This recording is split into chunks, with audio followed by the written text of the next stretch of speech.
Bienvenue sur WiseCat, la chaîne des explorateurs de la spreadsheet. Dans cette vidéo, on va voir la régression linéaire simple, multiple et avec variables catégorielles. C'est parti. Nous allons nous mettre à la place d'une agence immobilière qui tente d'estimer plus ou moins avec un algorithme le prix de biens immobiliers. Comme ça, je m'y connais pas trop en immobilier, mais a priori, plus l'appartement est grand, plus il y a des chances qu'il coûte cher. J'ai ici le prix d'appartements dans un quartier et leur mètre carré. On va déjà commencer par représenter graphiquement s'il existe une relation entre le prix et les mètres carrés. Pour ça, je vais sélectionner mes données.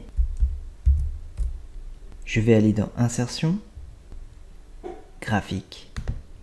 Et j'ai ici mon graphique qui apparaît. A priori, plus le nombre de mètres carrés est important, plus le prix a tendance à augmenter. On pourrait éventuellement tracer une droite qui représenterait la tendance entre ces deux variables. C'est ce qu'on va faire. Je vais aller dans Personnaliser et au niveau de série,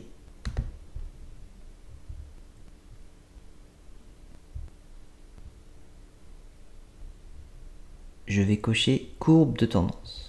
Voilà ma courbe. Et je vais en profiter pour afficher la valeur R au carré qui est en fait notre coefficient de détermination. On verra ça plus tard. Voilà pour le graphique. Si vous vous souvenez vaguement de vos cours de collège, cette droite a une équation de type AX plus B. A est le coefficient directeur. Dans Google Sheet, on peut calculer le coefficient directeur d'une droite avec la fonction pente. Mes Y sont ici, point virgule, et mes X, ce sont mes mètres carrés. J'appuie sur Entrée. Voilà mon coefficient directeur. Cette droite a aussi une ordonnée à l'origine. Pour la calculer, je vais appeler la fonction ordonnée origine. Et idem, mes Y sont ici. Et mes X sont ici. Voilà pour l'ordonnée à l'origine.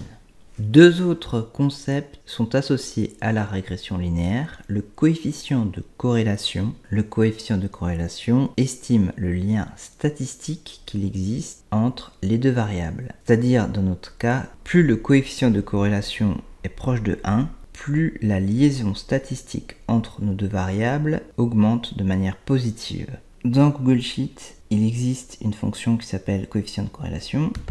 À nouveau, mes Y sont ici. Et mes X sont ici.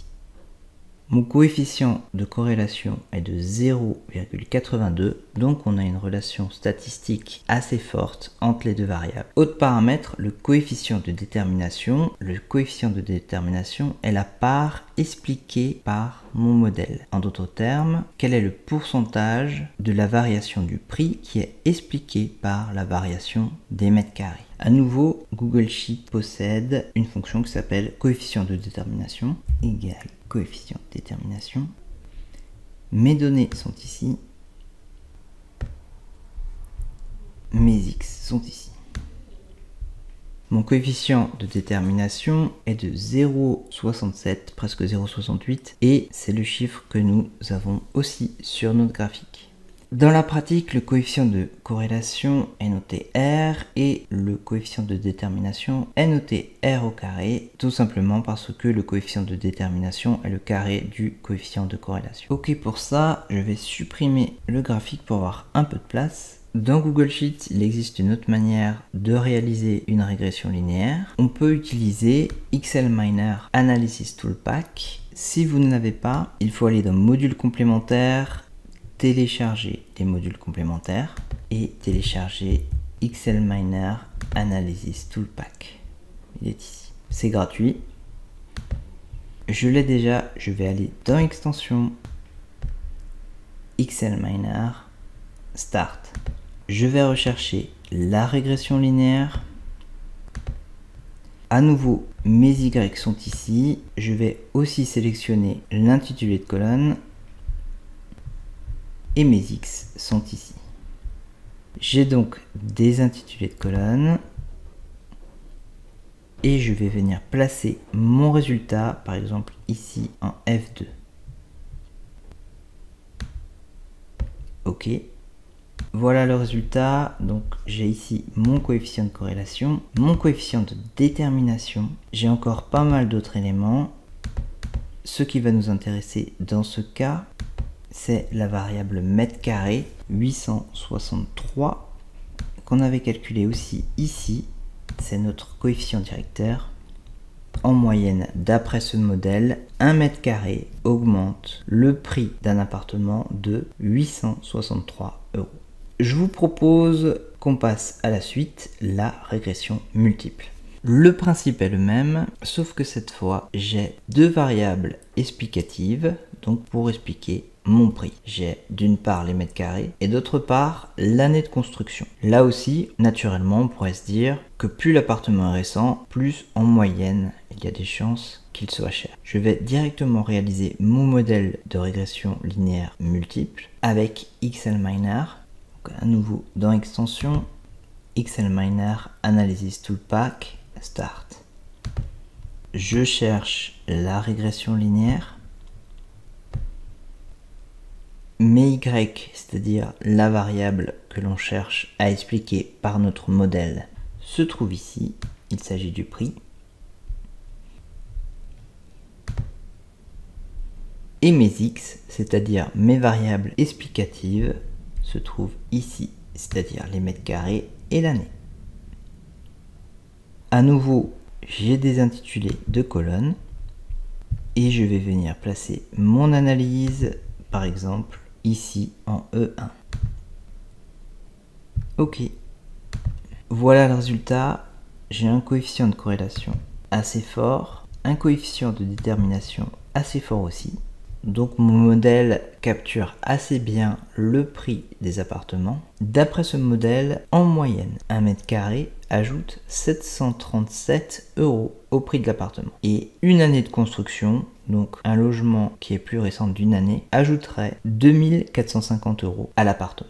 Connaissant ces deux éléments, il serait possible par exemple d'estimer environ le prix d'un appartement du quartier, par exemple de 95 mètres carrés, et qui daterait disons de 2002. D'après ce modèle, j'aurais 95 fois le coefficient qui concerne les mètres carrés, plus 2002 multiplié par l'année de construction, plus, je n'oublie pas, l'ordonnée à l'origine.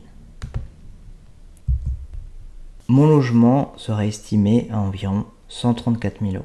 La suite, je vous propose de voir une régression multiple avec variable catégorielle. Une variable catégorielle est une variable non numérique. Dans ce cas, on a les mètres carrés, les années et l'orientation de l'appartement. S'il s'agit d'une orientation sud, je crois que l'orientation sud est le plus recherché, j'ai un 1 dans la colonne. Si c'est une autre orientation, j'ai un 0. On va voir si effectivement un appartement avec une orientation sud coûte en moyenne plus cher qu'un appartement avec une autre orientation. À nouveau, je vais lancer XLMiner. Régression linéaire. Mes Y sont ici. Mes X sont ici. Donc mètre carré, année et orientation. J'ai des intitulés de colonnes.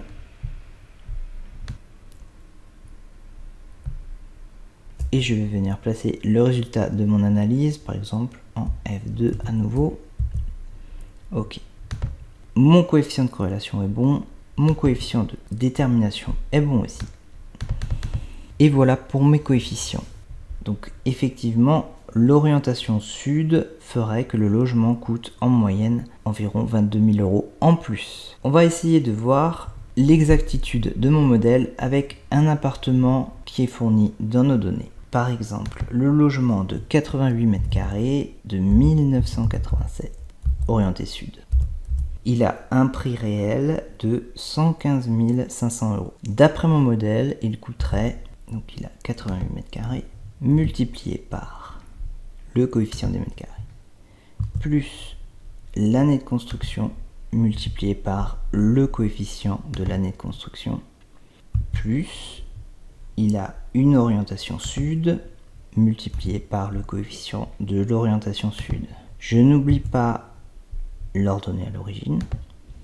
Et si j'appuie sur Entrée, j'ai un montant de 106 000 €, c'est-à-dire tout de même assez proche des 115 500 € annoncés. C'est tout pour cette vidéo. Si vous avez des suggestions de vidéos, que ce soit sur Excel, Google Sheet ou Power BI, laissez-moi un commentaire. Et d'ici là, n'oubliez pas que je suis Spreadsheetman.